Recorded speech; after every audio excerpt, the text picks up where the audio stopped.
आज अगर अल्लामा अरशदुल कादरी होते तो ये चुप्पी और खामोशी तो नहीं होती। कम से कम मैं जो बोलना चाह रहा, हमारे उलमा जेलों में बंद हैं, उनके सिलसिले में आवाज कोई क्यों नहीं उठाता?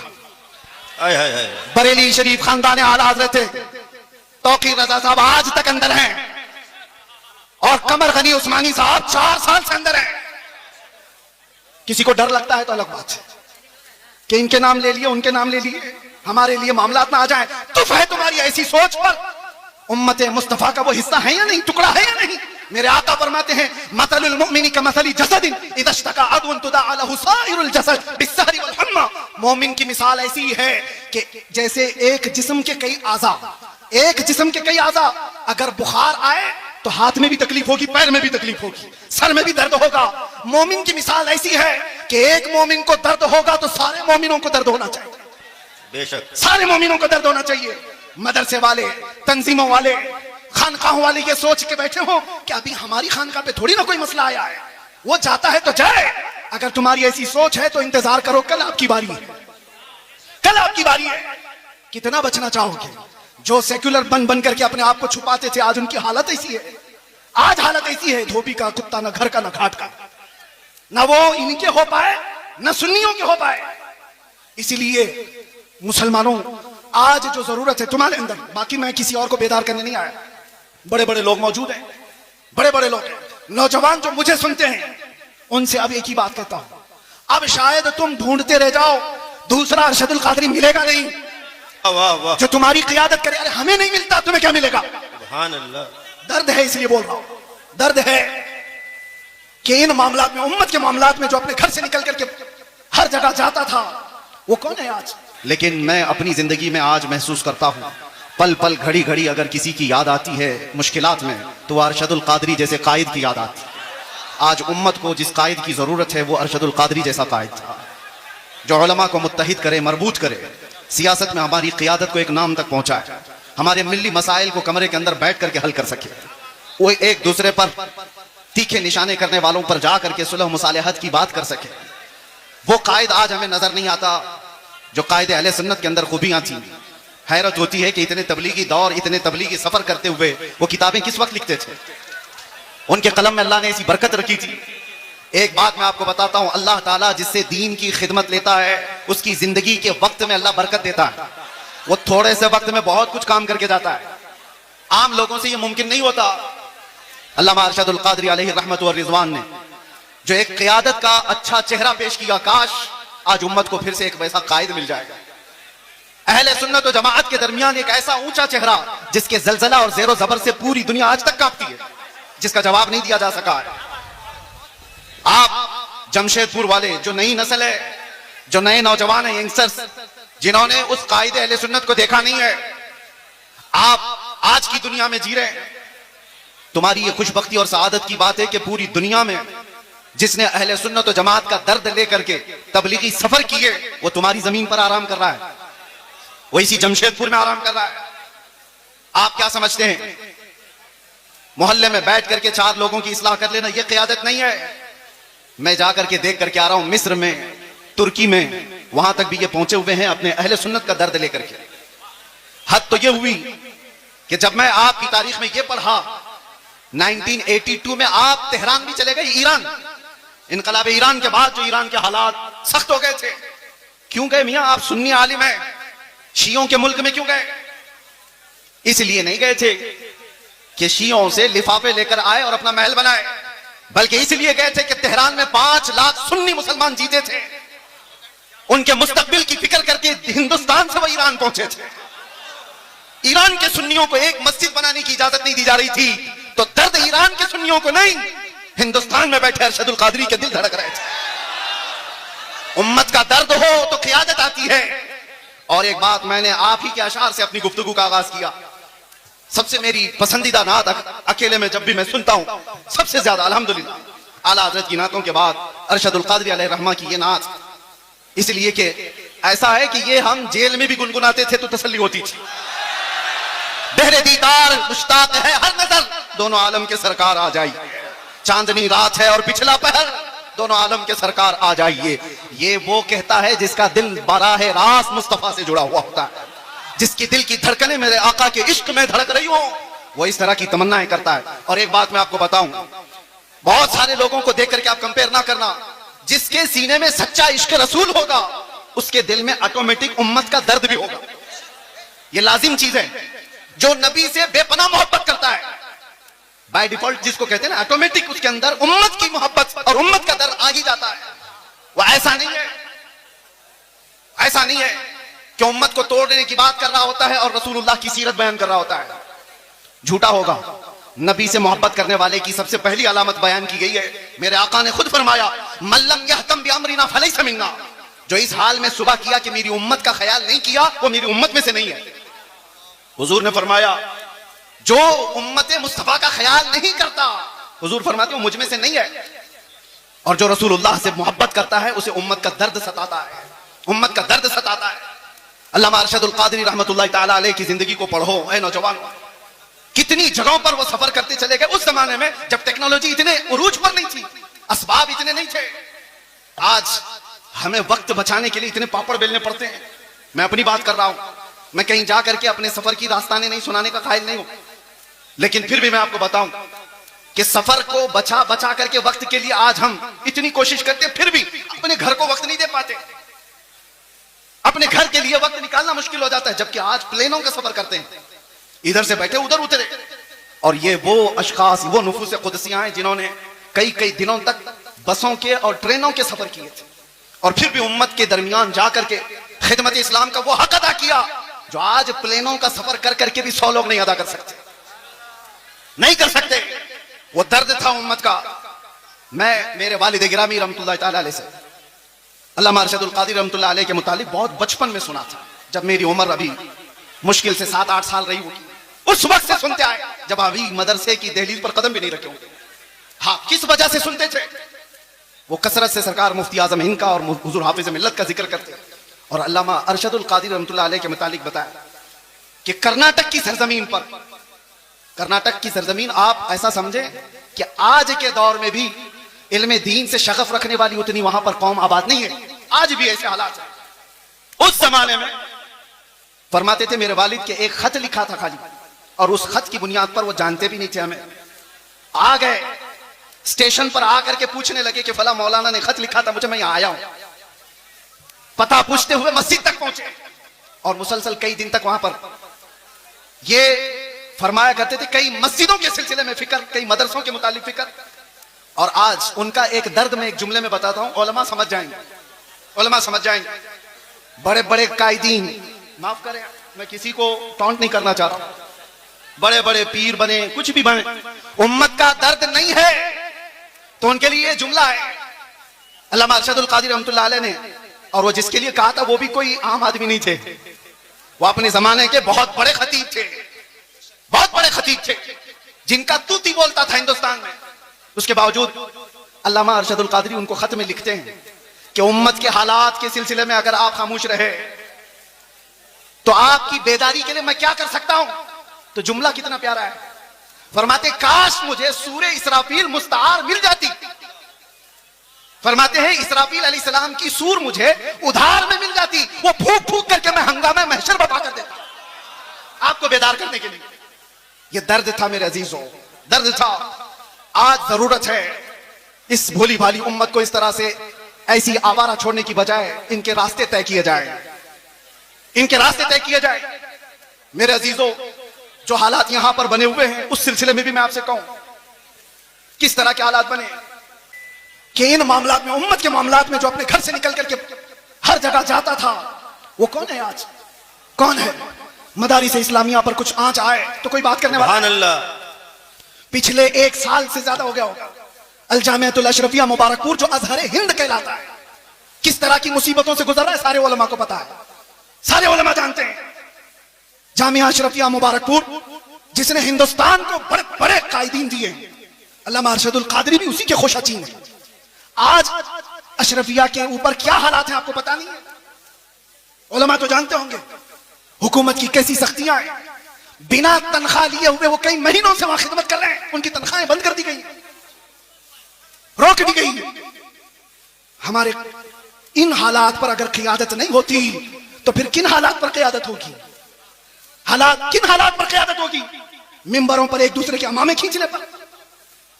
तवज्जो चाहता हूं, रईसुल कलम हमेशा ये चीज पसंद फरमाते थे कि उम्मत का दर्द रखने वाला कोई आलिम किसी खित्ते का हो, वो मेरे घर के बच्चों से ज्यादा अजीज है।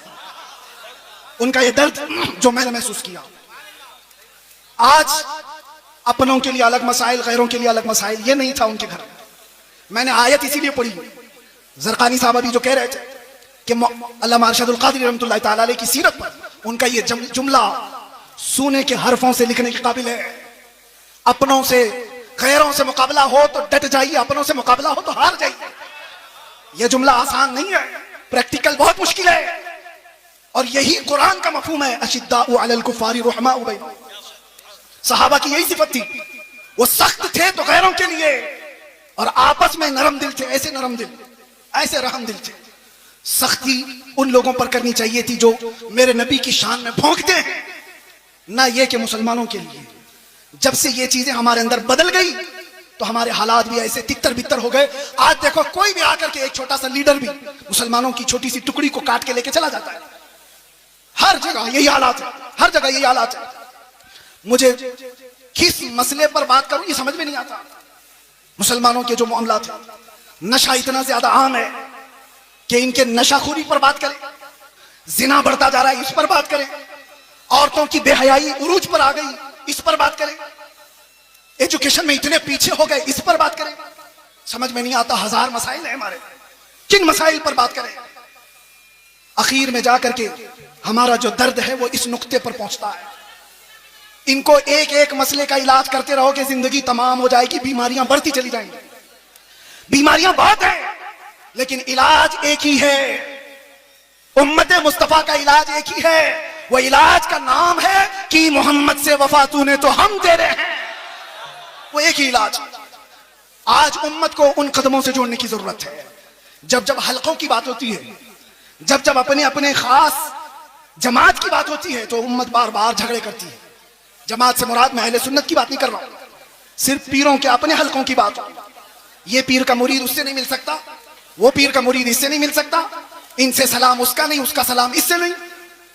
इस मिंबर पर आज देखें आप उलमा इकराम, मेरा हुस्न ज़न ये कहता है, ज़रक़ानी साहब इसकी तायद करें, अरशदुल क़ादिरी रहमतुल्लाह अलैह के उर्स में यहां किसी एक पीर का मुरीद आलिम नहीं बैठा है, सिर्फ अरशदुल क़ादिरी रहमतुल्लाह अलैह के मुरीदी नहीं है। सारे सिलसिले के जमा हुए, इसलिए जमा हुए हैं कि उन्होंने अरशदुल क़ादिरी रहमतुल्लाह तआला अलैह की सीरत को देखा है कि यहां पर छांटा नहीं जाता, यहां पर जमा किया जाता, इसलिए जमा हुए। बाकी तो डर लगता है, इनके भी स्टेज खास हैं सबके, हमें पता है, मैं खुलकर बोल रहा हूं। सब खतीबों के, सब शायरों के स्टेज खास है। इस स्टेज वाला उस स्टेज पे नहीं जाएगा, है सुन्नी, उनके उनके बटे हुए हैं। लेकिन मेरे अजीजों, अल्लामा अरशदुल क़ादिरी रहमतुल्लाह तआला अलैह के जमाने में भी और उनकी हयात के बाद भी आज ये मिंबर गोना गो खुसूसियात के साथ जो जमा है, काश उम्मत के तमाम सुन्नी उलमा का इत्तिहाद और क़ियादत जिंदा हो जाए। मेरा विजदान कहता है पूरा हिंदुस्तान तो छोड़ो, जमशेदपुर के सुन्नी इकट्ठा हो जाए, हिंदुस्तान को हिलाने के लिए काफी हो जाए।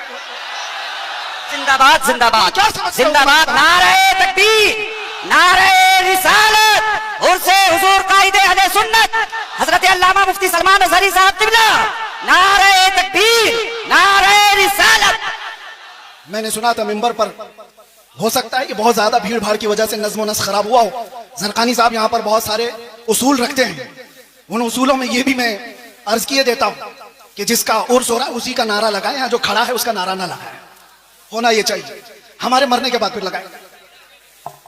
यहीं से तो शख्सियत परस्तियां शुरू हो रही। मुझे कम लक़ब दिया, मुझे छोटे नाम से बुलाया, पोस्टर में मेरा नाम वहां चिपकाया है। इन्हीं मामलात में तो है। मैं कितने लोगों को जानता हूं छोटे नाम की वजह से और पोस्टर में इधर उधर हो जाने की वजह से उनकी बरहमी आसमान पर है, और कोई सालों से जेल में सड़ रहा है, एक बार माथे पे शिकन नहीं आई। दर्द अगर तुम्हारी अपनी इज्जतों का है तो तुम्हारी इज्जतें नीलाम हो जाएंगी, और दर्द अगर उम्मत का है हर दिन तुम्हारी इज्जत बढ़ाई जाएगी, हर दिन इज्जत बढ़ाई जाएगी। इसीलिए मेरे अजीजों, आज बात करते हैं नामों से रिसालत के उस अहम मसले पर। अल्लामा अरशदुल क़ादिरी रहमतुल्लाह तआला अलैह की जिंदगी उसके लिए शाहिद अदल है। आपके मुतालिक सबको मालूम होगा, सबको मालूम है अल्लामा अरशदुल कादरी बहुत बड़े मुनाजिर थे। मुनाजिर का मतलब भी आपकी जनरेशन समझ रहा मुश्किल है। डिबेट में ऐसे माहिर थे कि सामने वाले को चित कर देते। लेकिन ये मुनाजरे किसके लिए होते थे? घूम फिर करके आप इसलिए निकालेंगे। अल्लामा अरशदुल कादरी के सारे मुनाजरे इस बात पर थे कि कहीं से अगर थोड़ी सी बदबू भी आई कि मेरे नबी की शान में गुस्ताखी हो रही है, असमत रिसालत पर पहरा देना है, नामों से रिसालत की हिफाजत है। मुनाजरे इसलिए नहीं होते कि चमक जाएं, मुनाजरे इसलिए नहीं होते कि अपने नाम रोशन कर लें। मुनाजरे अजमत रिसालत के दिफा के लिए हुआ करते थे और वो हक अदा किया अल्लामा अरशदुल कादरी रहमतुल्लाह अलैह ने। हक है। मैं जामिया अशरफिया मुबारकपुर में जब पढ़ने के जमाने में था, मैंने सुना था अपने एक उस्ताद से कि हुजूर हाफिज मिल्लत के साथ अल्लामा सफर पर थे, अल्लामा अरशदुल कादरी।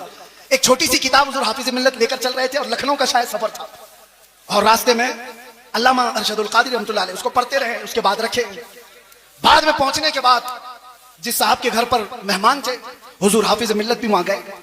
पूछा कि मौलाना अरशदुल कादरी किताब कहाँ है वो जो साथ लेकर चले थे? कहा हुजूर मैं तो लेना भूल गया, छूट गई, ट्रेन चली गई। हुजूर हाफिज मिल्लत को वो किताब की ज्यादा जरूरत थी, बहुत शदीद जरूरत थी। आप नाराज हो गए, कहा इतनी भी किताब का आप ख्याल नहीं कर रहे, साथ में सफर। कहा कि हुजूर थोड़ा सा वक्त दे दे, थोड़ा सा वक्त दे दे, किताब के मुतालिक कुछ ना कुछ करूं। फरमाया कि जो किताब उन्होंने ट्रेन में बैठकर मुताला किया था, पूरी किताब लिख करके हुजूर हाफिज मिल्लत को दे दी। हो सकता है कुछ जुमले माशाअल्लाह। कहा गजब की जहानत। अब यहां रुक करके भी मैं एक बात बताता हूं, कचरे लोगों के दिमाग इतने नहीं चलते। इश्क रसूल हो तो जहानत आसमान पर होती है। आला हजरत की जहानत को कोई पहुंच पाएगा? आला हजरत का दिमाग जो चलता था, 100 साल पहले लिखी हुई किताबें आज के लोग ऐनक लगा लगा कर नहीं पढ़ पाते। आला हजरत की जहानत किस बुनियाद पर थी? आला हजरत का भी दिमाग जो अर्श औला तक पहुंचा था वो इश्क रसूल की बुनियाद पर। जहां इश्क रसूल होगा वहां जहानत भी होगी, और जहां इश्क रसूल निकल जाता है तो फिर उसकी जहानत भी गटर में चली जाती है। वो कभी क्या करता है पता नहीं चलता। अल्लामा अरशदुल कादरी रहमतुल्लाह ताला अलैह को अल्लाह ताला ने गजब की जहानत दी थी। हाफिजा मजबूत था, और जितने मुहद्दिसीन की आप तारीख पढ़ेंगे उनका हाफिजा अगर मजबूत था तो इश्क रसूल की बुनियाद, इश्क रसूल की बुनियाद पर। इसलिए ऐ नौजवानों, आज कुछ हासिल करना है तो कुछ मुसीबतें तो हैं हमारे पास। मिसाल के तौर पर मैं बताऊं, कुछ भी कहने जाएं तो नौजवान कहते हैं हमसे हमारे उलमा सपोर्ट नहीं करते, हमारे उलमा सपोर्ट नहीं करते, हमारे अंदर जोश है, जज्बा है, उलमा चुप बिठा देते, हम पढ़ना चाहते हैं, कारी साहब हमारा साथ नहीं देते, बहुत सारे मसाइल। लेकिन तुम क्या ये उज्र भी कयामत के दिन पेश कर सकते हो? मुझे बताओ, क्या तुम्हें अपने घर में तन्हा बैठ करके भी अपने नबी से कसरत से मोहब्बत करने के लिए भी कोई रोकता था? आज के इस दौर में कोई रोकता है तुम्हें? कयामत के दिन क्या उज्र पेश करोगे? छोड़ो इनके मामलात, उलमा नहीं सपोर्ट करते, कायदीन नहीं आते, ये तो अवाम की बातें तो छोड़े, सोशल मीडिया पर जो नौजवान उलमा की तहरीरें भरमार पड़ी रहती है, वो पता नहीं किसको किसको कोस रहे होते हैं। कई मर्तबा मेरे पास आई तहरीरें, कहा कि हजरत वो लोग खामोश हैं, ये लोग खामोश हैं, कुछ नहीं बोलते, सब खानकाएं। मैं उनसे यही कहता हूं, उनकी तरफ देखने की ड्यूटी आपको लगाई किसने? वो खामोश है तो अल्लाह ने आपको मौका दिया, आप मैदान में आओ, आप बड़े बन जाओ। मैदान बड़ों ने आपको खाली करके दिया, आप बड़े बन जाओ। हम जैसे छोटों को पूछता कौन था? हमारी हैसियत क्या है? हमसे हमारे बाप के बराबर भी बड़े बड़े उलमा हैं, अभी भी मौजूद हैं, उनसे भी बड़े मौजूद हैं। मेरे अजीजों, एक दर्द लेकर के मैदान में क्या उतरा? मैंने एक बार ही मुस्तफा करीम सल्लल्लाहु अलैहि वसल्लम की नामूस के मुतालिक अपने जज्बात का इजहार किया था, और फिर उसका असर देखा। 50 लोगों में बैठकर की हुई बात थी, रब्बे जुल जलाल ने पूरी दुनिया के चप्पे चप्पे में पहुंचाया। आज हमें हर एक की नजर के सामने बिठाया है। सबके सामने हमारी जो इज्जतें हैं वो इसलिए नहीं है कि मैं बहुत बड़ा तुर्रम खां हूं, बहुत बड़े बादशाह का बेटा हूं, या कोई सियासी नेता हूं। ये जो कुछ भी इज्जतें मिली हैं ये कदम मुस्तफा की बरकत है। जब तक बिके न थे तो कोई पूछता न था, या रसूल अल्लाह तुमने खरीद कर हमें अनमोल कर दिया। आज दुनिया में ये मकाम देखा है, जो एक बार मुस्तफा की इज्जत की बात करता है, मौला दिल दिल में उसको बिठा रखता है। और फिर सोचो, जो अपनी जिंदगी हुजूर की मोहब्बत में फना कर देता है, तब जाकर के वो बरेली का इमाम अहमद रजा बनता है।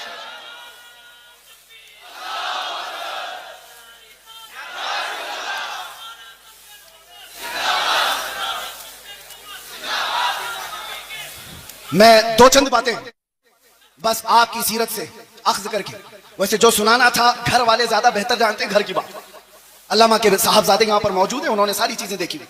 एक बात आपको मैं बताऊं, सच्चा आलिम वो है जो सहाबा की सीरत पर चले, उनके तमाम नुकूश पाक को अपनी जिंदगी के मिसाल राह बनाए। हुजूर सैयदना अबू बकर सिद्दीक रज़ियल्लाहु ताला अन्हु का हाल ये था, सुनेंगे आप थोड़ी देर। आप जब खलीफा बने दिन रात काम इतने थे, और घर में जो तनख्वाह आती थी बैतुल माल से आपके घर में तनख्वाह आ रही थी। ये पहली मर्तबा सारे सहाबा ने बैठ करके फैसला किया कि खलीफतुल मुस्लिमीन को कुछ तनख्वाह मुकर्रर कर दी जाए ताकि वो खिलाफत के कामों को खुशी से अंजाम दे सके। तनख्वाह आती थी। एक दिन ऐसा हुआ कि उनकी बीवी ने कहा, सिद्दीक अकबर की बीवी कहती है कभी तो कुछ तर ग़िज़ा खा लीजिए, कभी कुछ तर ग़िज़ा खा लीजिए, खजूर खा लें, कभी शहद खा लें। हजरत अबू बकर सिद्दीक फरमाते हैं मेरी बेगम इतने पैसे हैं कहां मेरे पास कि मैं शहद खरीदूं, मैं घी खरीद करके लाऊं। ये वक्त के खलीफतुल मुस्लिमीन सैयदना अबू बकर सिद्दीक की बात कर रहा हूं। बीवी ने कहा आप मत घबराएं, मैंने जमा करके रखे हैं, मेरे पास है, मैं ला करके देती हूं। हजरत अबू बकर सिद्दीक ने कहा लाओ। आपकी अहलिया ने एक पोटली में कुछ पैसे रखे हुए थे, ला करके दे दिया। हजरत अबू बकर सिद्दीक ने गिना, वो कुछ सिक्के थे। पूछा ये तेरे पास कहां से आए? बीवी ने मुस्कुरा कर कहा वो छोड़िए, जो तनख्वाह आती है ना आपकी बैतुल माल से, मैं घर का राशन ला करके थोड़ा थोड़ा अलग निकाल करके रख दिया करती थी, थोड़ा थोड़ा जमा करके। औरतों की आदत है बचा के रखने की। तो हजरत अबू बकर सिद्दीक की बीवी कहती है मैं थोड़ा थोड़ा बचा कर रखती थी, वो आज इतनी हो गई है, इससे आप जाइए शहद खरीद लीजिए, घी खरीद लाइए। हजरत अबू बकर सिद्दीक कहते हैं बहुत अच्छा ला। ले करके जाते हैं बैतुल माल में, पूरा माल जमा कर दिया, और फिर सहाबा को बुला करके कहा आज के बाद से मेरी इतनी तनख्वाह कम कर दी जाए, इसलिए कि ये माल मेरे घर में ज्यादा आ रहा है, इतना माल मेरे घर में ज्यादा आ रहा है। सैयदना अबू बकर सिद्दीक रज़ियल्लाहु ताला अन्हु ने जब ये फरमाया सहाबा अश कर रह गए, इतना माल तो कोई भी छुपा के रख सकता था। ये वाकया बयान करने के बाद अब मैं आपसे कहता हूं इसका अक्स मैंने जिंदगी में पाया है। एक कायदे अहले सुन्नत अरशदुल कादरी की जिंदगी है। मेरे अजीजों, उनके बड़े साहबजादे यहाँ बैठे हुए गुलाम रब्बानी साहब फरमाते हैं अल्लामा के घर में पोते की विलादत हुई थी, शायद यही पोते होंगे, कहाँ है? पोते की विलादत हुई थी और इनकी वालिदा छट्टी मनाना चाह रही थी। छट्टी होती है, मदरसे से मुत्तसिल मकान है, तो छट्टी जब हो रही है, औरतें कुछ खाना पकाना कर रही होंगी, तो देग की जरूरत थी पानी जमा करने के लिए। तो इनकी वालिदा मोहतरमा अल्लामा की अहलिया मदरसे के मतबख से वो देग मंगवाई सेक्रेटरी से या किसी से बोलकर कि आज हमारे घर में कुछ फंक्शन है, उसमें पानी जमा करना है, या जो भी मंगवा करके अपने घर में रखा और पानी भरा। पानी आता भी नहीं था जैसे वो बताते। अचानक दोपहर को या जिस वक्त आमद हुई अल्लामा अरशदुल कादरी की घर में, उन्होंने देखा पहली नजर में, अपनी अहलिया से पूछा ये कहां से आया पानी, और ये देग तो मदरसे की लगती है। अहलिया ने कहा हाँ घर में आज छट्टी है, पोते की विलादत हुई, मैंने मंगवा लिया। आपने ठोकर से पूरा पानी इधर गिरा दिया और कहा फौरन के फौरन ले जाकर के मदरसे में जमा करो, और जितनी देर इसका इस्तेमाल किए उतनी देर की रसीद काट करके मदरसे में जमा करो, और कोई छट्टी पट्टी नहीं होगी घर के अंदर। अगर कौम की अमानत का 1 रुपया भी मेरे घर में इस्तेमाल होगा, मेरे घर में इस्तेमाल होगा, तो वो मेरे लिए हराम है, हराम। ये सिद्दीक अकबर की जात से लिया हुआ पहलू था, सिद्दीक अकबर की जात से लिया हुआ पहलू था। मेरे अजीजों, आज हालात तो बड़े बहुत अलग है। अब क्या बताएं, हम इस मैदान के आदमी हैं, ये स्टेजों की, और ये स्टेज और ये प्रोग्राम कितने कमर्शियल हो गए हमें पता है। दिल नहीं करता, अभी लोग इस पर धंधा करने लगे हुए हैं। बिजनेस होते हैं, ठेकेदारियां होती हैं, उलमा की कीमतें तय होती हैं, शोरा की कीमतें तय होती हैं। 1 घंटा बयान करने का वो इतना लेगा, 1 नात पढ़ने का वो इतना लेगा, सारा कमर्शियल हो गया। और वो एक अरशदुल कादरी है, एक अरशदुल कादरी। कई दिन उनके घर में फाके चलते रहे। खुददारी ऐसी थी कि कभी घर की बात बाहर नहीं बताई, बाहर नहीं बताई। खुददारी ऐसी थी। और आप बताओ मौलाना लोगों, कोई भी हो, इंग्लैंड जाना, अमेरिका जाना, इनके सबके ख्वाब होते हैं। कौन नहीं जाना चाहता? अमेरिका चले जाएं, इंग्लैंड चले जाएं, यूरोप चले जाएं। और अल्लामा को उस जमाने में इंग्लैंड, अमेरिका, सारी दुनिया पर जाने के बहुत मौके फराहम हुए, एक बार नहीं कई बार। और उस वक्त मुझे बताओ इंग्लैंड में, अमेरिका में या यूरोप में कोई एक बंदा ऐसा मिले जो ये कहे हमने अरशदुल कादरी की जेब भर दी थी? नहीं। जो उन्होंने वहां से लिया वहीं की जमीन पर कोई इदारा बनाया और वापस चले आए। ये क़ियादत थी। लंदन की सरजमीन पर उन्होंने पहला जब इदारा बनाया था, मुफक्किर इस्लाम अल्लामा कमरुज़्ज़मान खान आज़मी दामजिल्लहुल आली हफिज़हुल्लाह व रआह अभी भी मौजूद हैं। अल्लामा अरशदुल क़ादरी की ज़ेर निगरानी कितने साल उन्होंने खिदमत की। वो खुद बयान फरमाते हैं कि वहां पर मस्जिद की जरूरत थी, एक चर्च बिक रहा था, तो चर्च के मुंतजिमीन उनके पास चले गए अल्लामा कि हमें बेच दीजिए। कोई हिम्मत करता है, और वहां के हालात अलग है। चर्च वालों से उस वक्त के 50,000 पाउंड में वो खरीदो फरोख्त हो नहीं तय पाई। आपने बड़ी मसलहत के साथ उससे बातचीत करके 40,000 पे राजी किया। चर्च खरीदने की बात की कि मस्जिद बनेगी। और उस वक्त जानते हो सबसे हैरत की बात मैं ये कह रहा हूं, उलमा हौसला रखो, हौसला। अल्लामा उनके आसपास वो नई जगह है, उनके लिए नया इलाका है, लोगों को मुंतखब किया और कहा ये खरीदना है। और जो टोकन देना होता है शुरू में, आप क्या कहते हैं उसको, एडवांस देने के लिए उस वक्त अल्लामा साहब के पास जो पैसे थे वो सिर्फ 500 पाउंड थे और 40,000 पाउंड की खरीदारी करके आए। किसके भरोसे? उस अरशदुल क़ादरी का तवक्कुल भी वैसा ही था जैसा गरीब नवाज हिंदुस्तान आते वक्त तवक्कुल लेकर के आए। कदम रखना हमारा काम है, मैदान बनाना मेरे मौला की शान है। कदम रखा और आज एक नहीं, दो नहीं, दसियों मसाजिद और इदारे इंग्लैंड की सरजमीन पर कायम है। वर्ल्ड इस्लामिक मिशन जो अल्लामा अरशदुल क़ादरी की बनाई हुई तंजीम थी, जो पूरी दुनिया में, अरे हम अजहर में तक देखा, हमने देखा जामे अजहर तक वो चले गए। सद्दाम यूनिवर्सिटी जब बन रही थी उसमें भी आपका बड़ा किरदार है। बगदाद गए, तेहरान गए, कितने मुमालिक के सफर किए। और जब उनको अपने भोले भाले जवानों का दर्द सताता था कि ये तबलीगी जमात के चक्कर में पड़ जाएंगे, तो दावत इस्लामी का क़याम भी आपकी ईमा पर हुआ था, अल्लामा अरशदुल क़ादरी रहमतुल्लाह तआला अलैह का। और एक बात ये भी मैं बताता हूँ, वो तहरीक खूब फल रही है, फूल रही है और फले फूले, लेकिन किसी तंजीम और तहरीक के फलने फूलने में उसके बानी के इखलास की बहुत ज्यादा जरूरत होती है। और वो इखलास अरशदुल क़ादरी का हर जगह पर नजर आता है। हाफिज मिल्लत का इदारा यूं ही कायम नहीं है। सीमेंट और गारे की इमारतें बनाना बहुत आसान है, अशरफिया बनाना आसान नहीं है। क्यों? सिर्फ इमारतें बनाने का नाम आप मत समझ लें, इदारे हैं। उसकी एक मिसाल मैं आपको बताऊं, काबा कितना है, कितने बाय कितना है, आप जाके नाप के देख लो। आज हिंदुस्तान में कोई भी हो, एक छोटा सा मिडिल क्लास का आदमी भी अपने खर्चे से, जितने में उसका घर नहीं बनता उससे कम खर्चे में काबा बना सकता है। 4 कोने बनाने, ना कोई डिजाइन करना है, ना खिड़कियां, ना अंदर डेकोरेशन, बन तो जाएगा। इतने सदियों से कोई काबा क्यों नहीं बनाता? क्यों नहीं बनाता? आप समझो काबा सिर्फ ये 4 दीवारी और 4 कोने का नाम नहीं है। तुम बना तो लोगे, करोड़ों दिलों को खींचने की कशिश कहां से लाओ? ये कहां से आती है? ये इमारतों के बनाने में नहीं आती, वो मुखलिसीन की बरकत हुआ करती है। जामिया अशरफिया मुबारकपुर आज भी फल फूल रहा है, और एक दो नहीं, हजारों उलमा वहां से निकले। उसकी हर ईंट में पसीना नहीं, हाफिज मिल्लत का खुलूस लगा हुआ है। इसी तरह जिन तहरीकों पर अल्लामा अरशदुल क़ादरी रहमतुल्लाह तआला अलैह की दुआएं रही, वो फल रही है, फूल रही है। इखलास जिसके अंदर लगा रहेगा उसमें बरकत भी ज्यादा रहेगी, तादेर व कायम रहेगा। ये चंद बातें थी। अब एक और बात उलमा के सिलसिले में, अल्लामा रहमतुल्लाह तआला अलैह उनके इस्लाह का तरीका देखा। उनको भी अपने जमाने में कुछ लोगों से शिकायतें थी, तो उन्होंने स्टेज पर आकर के गाली गलौज करके इस्लाह नहीं की। उनको भी बहुत सारे लोगों से कई मसले हुए, लेकिन उनके खुतूत गवाह हैं कि उन्होंने दूसरे उलमा की इस्लाह कैसे की। उनके लिखे हुए खत आज भी गवाह हैं।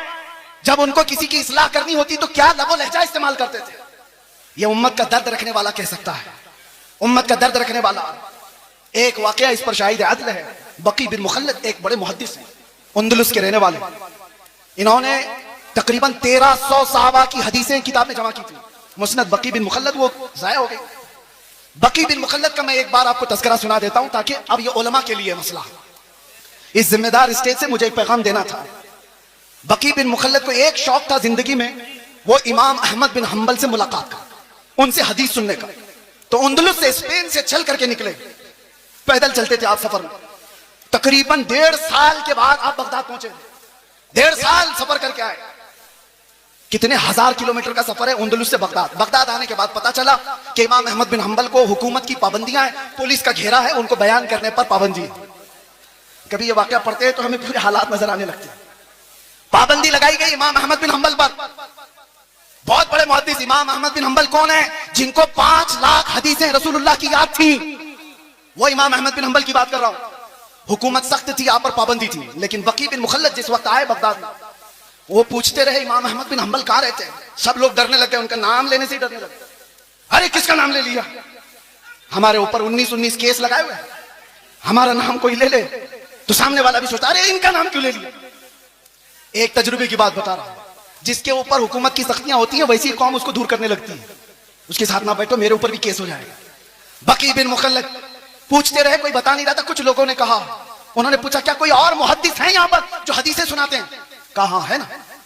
कहा कौन है? यहया बिन मुईन, वो भी पाए के मुहद्दिस थे। कहा बकी बिन मुखल्लद, मैं जाता हूं उनसे हदीस सुनता हूं। वो एक मस्जिद में बैठे हदीसें सुना रहे थे। कौन? यहया बिन मुईन। और जब हदीसें बयान करने के बाद उन्होंने सवालात पूछने के लिए मौका दिया तो बकी बिन मुखल्लद खुद आगे बढ़ते हैं, कान में जाके पूछते हैं। तवज्जो, अब जो मेरे बयान करने का मकसद है, कान में जाकर यहया बिन मुईन से पूछते हैं, क्या आप इमाम अहमद बिन हंबल को जानते हैं? क्योंकि सब लोग डर रहे थे उनका नाम लेते ही। हुकूमत की सख्ती है, पाबंदी है, अहमद बिन हंबल के घर के अतराफ पहरा लगा हुआ है, कोई नाम भी नहीं लेता था। तो बकी बिन मुखल्लद ने कान में जाकर पूछा यहया बिन मुईन से, क्या अहमद बिन हंबल को आप जानते हैं यहाँ इलाके में? आप जलाल में आ गए।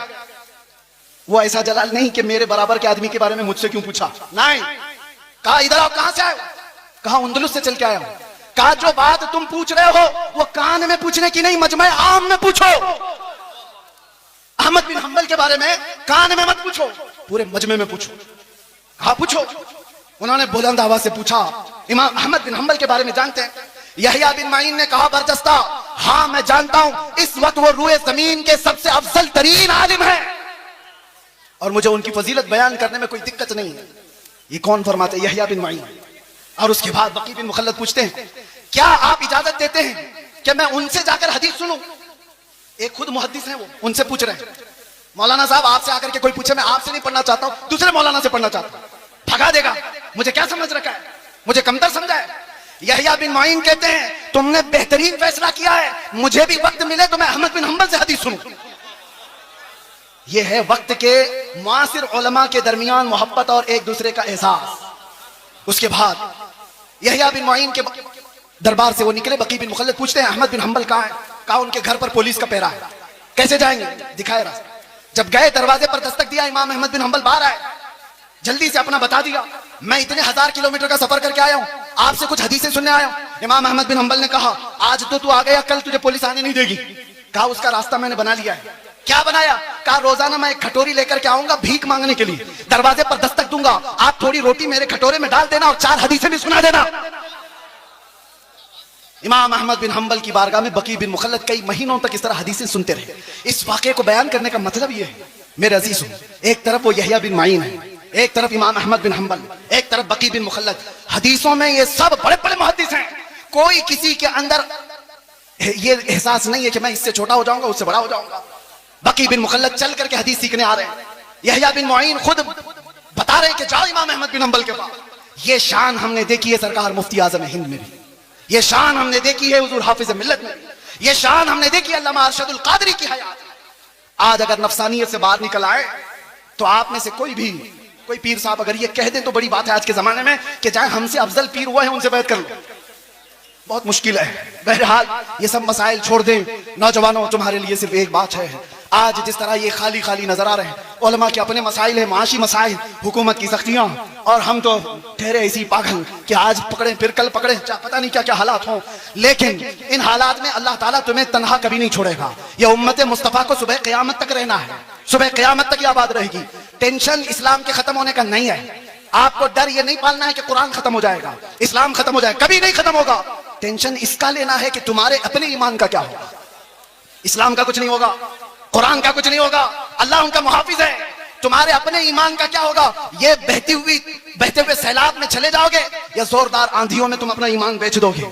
आज के हालात इस बात का सवाल करते हैं नौजवानों, तुम अपना ईमान इतना कमजोर ना कर लो कि तुम्हें वक्त की दौलतमंद खरीद ले, तुम्हें कोई डर खरीद ले, तुम्हें कोई डरा धमका करके ईमान से दूर कर दे। इतना कमजोर ईमान मत पालो। अब हमारे पास कायदीन बार बार नहीं आएंगे, वाज़ो नसीहत करने वाले भी नहीं आएंगे। हो सकता है मदरसे आगे चल करके मुश्किलात का सामना करें। ये मिंबर की भी इज्जतें दाव पर लगी हुई हैं। आज ये सजा है, कल क्या पता। अल्लाह सदा कायम रखे, शाद रखे, आबाद रखे। लेकिन बातिल कुव्वत की नजरें इस पर है। इसलिए मैं आपसे कहता हूं, एक चीज है जो 100 साल पहले हमें इमाम अहमद रजा फाजिल बरेलवी दे करके गए थे और ये सुना कर गए थे, जिसके पास ये होगा उसे फिक्र नहीं होगी, डर नहीं होगा। आप सबको ईमान पे मरने की फिक्र है या नहीं? सबको ईमान पे, इस्लाम पे दुनिया से जाना है कि नहीं जाना है? लेकिन कैसे जाओगे? बड़े बड़े डरते हैं इस बात पर कि आखिरी वक्त कैसा आएगा, लेकिन आला हजरत बरेलवी वाले कहते हैं एक बात याद रख लो, तुम्हारे लिए पक्का है कि इस्लाम के साथ जाओगे। वो क्या है? उन्हें जाना, उन्हें माना, ना रखा गैर से काम, लिल्लाहिल हम्द मैं दुनिया से मुसलमान गया। लब्बैक या रसूल अल्लाह, लब्बैक या रसूल अल्लाह, लब्बैक या रसूल अल्लाह।